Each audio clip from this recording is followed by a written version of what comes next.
सँगै बस्दै हुन्छ अब बस आइज त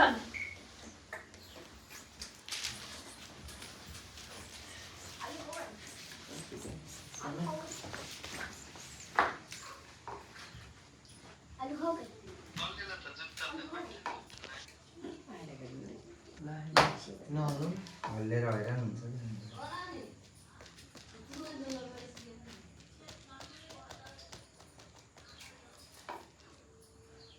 ल अब छोरी आइदिनु हामी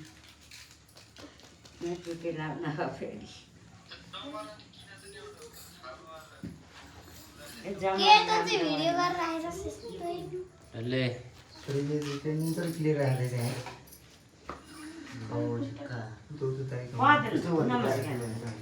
ए पैसा फेरि कता पैसा फेरि थाहा छैन मलाई दस खै त मैले नि कुदन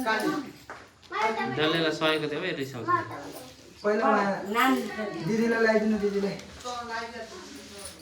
भिडियो मात्र नखिच फोटो नि खिचेको त्यसो के अनि त्यही फोटोलाई उस गर्न मिल्छ कम्प्रेसिङ हो कम्प्रेसिङ हरेक एङ्गलमा ठेक्क राखेर त्यसरी सुनसोड हाल्ने त्यो कुरा आइहाल्छ नि होइन भगवान ले रक्षा गरौँ